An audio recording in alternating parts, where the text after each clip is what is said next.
so many smiley faces.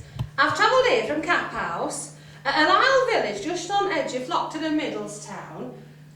And I've travelled here from 1949, so that's about 8 or 9 miles, and that's about 60 a year that way, isn't it? And it's a right gravely place, is Cap House. I'd like actually to invite all of you to come back and have a bit of a visit with me. I'd like you to imagine all of you that we're in Cap House, in Lyle Village where we live.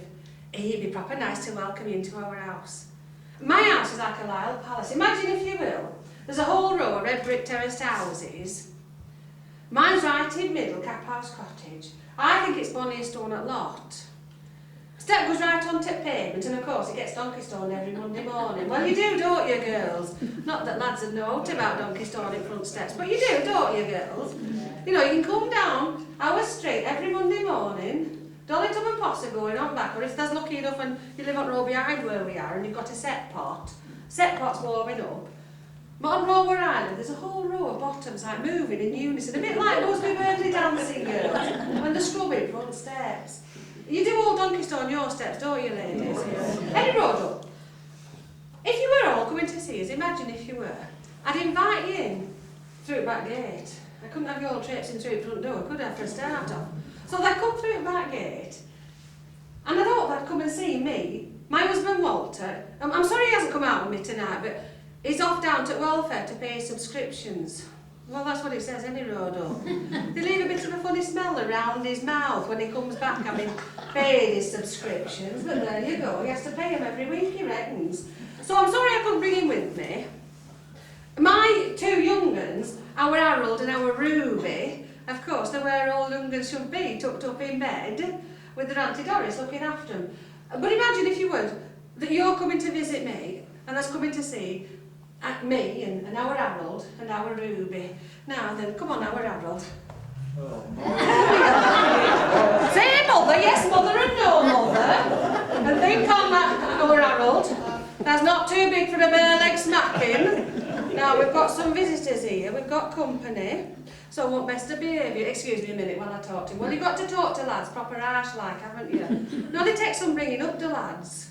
And you can tell I've put manure in his shoes all the time for him to grow to this great height, can't you? Now listen, we've got company, so think on, I want best to behaviour out of you. Stand up straight with your hands by your sides, a big smile on your face, make your mother proud on you. And when speaking to me, remember it's yes mother and no else. You speak when spoken to and not afore. All right, my lad? Say yes mother, proper polite like. Well done, and think on, if you step out of line at all, it's a bare leg smacking for you. All right, my lad? Right then, sit your head down, feet together, knees together, hands on lap. Show them mucky fingernails off. Where do lads find muck? They do, you know, you let them out for 5 minutes and they can find muck anywhere, can't they? Now then, our Harold, he's eldest and he's a grand lad, but sometimes, like all lads, a bit cheeky.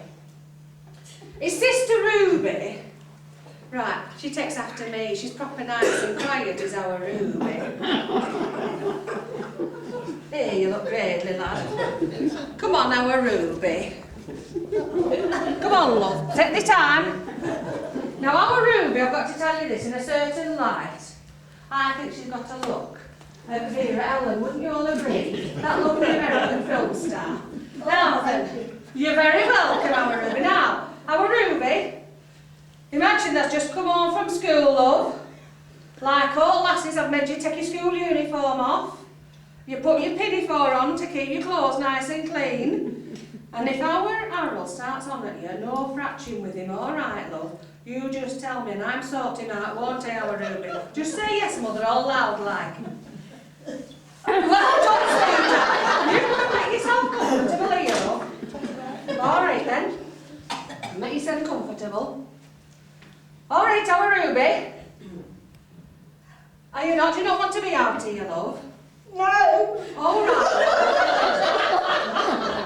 Are you all right, sat here? No. Do you want somebody else to come and sit out here? I don't like all them aunties. Oh, I see! Oh, now, Luke, don't you worry. There's your Auntie Nora over there and your Auntie Bertha over there, and you know all about your Auntie Bertha and a little brown jug, don't you? And I've told you, If she says, oh, do you, when she's got that little brown jug out, you come running and tell me, don't you, sweetheart?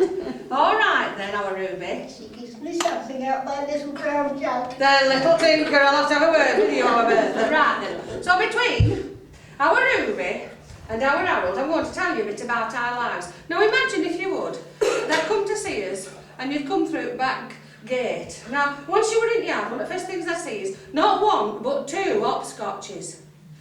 Pair of them got to fratching one day about who should play with hopscotch. So my Walter no more did. Then he went out with a can of paint and he painted out another one. So our Ruby here, she's got one of these like nice table hopscotches. It goes like in a long form, you know, like an oblong. It goes from 1, 2, 3, 4, 5, 6, 7, 8. But lad here, he has to be different. Our Harold, he says as how he's read in a book that Romans used to play hopscotch and he wants one painting out like a snail shell. Isn't that right, love? Yeah, it is, ma'am, yeah. Just say yes, mother, all polite like. Well done. You know, our Harold, why say one word when 5 more will be better? Isn't that right?